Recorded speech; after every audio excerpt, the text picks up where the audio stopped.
పవన్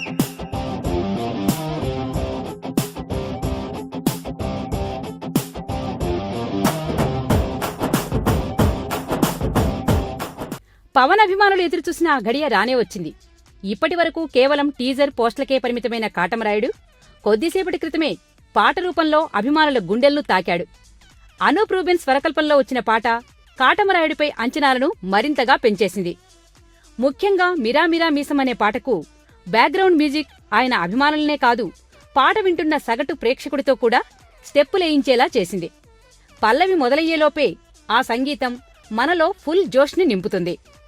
నాయకుడు అనేవాడు ఎలా ఉండాలి? కేవలం అధికారదర్పం చూపించటం కాదు, తనను నమ్ముకున్న వారికోసం సేవకుడై ఉండాలంటూ, తాను వేసే అడుగు అందరికోసం ఉండాలంటూ చెప్పే పల్లవి మనలో ఉత్తేజాన్ని నింపుతుంది. మీసం తిప్పే ప్రతివాడు నాయకుడు కాలేడు, జనం కోసం మీసం తిప్పేవాడు నిలువెత్తు నిజాయితీ కలిగినవాడే నాయకుడంటూ చెప్పిన ఆ పాట మనలో ఆలోచన రేకెత్తిస్తోంది. నాయకుడనేవాడు ఎలా ఉండాలనేది కాటమరాయుడు సినిమా పాట ద్వారా స్పష్టం చేశాడు జనసేనాని. శరత్ మరార్ నిర్మాణంలో డాలీ దర్శకత్వంలో ప్రేక్షకుల ముందుకు వస్తున్న ఈ మూవీ ఆకాశమే హద్దుగా చెలరేగిపోనుందని అభిమానులు అభిప్రాయపడుతున్నారు.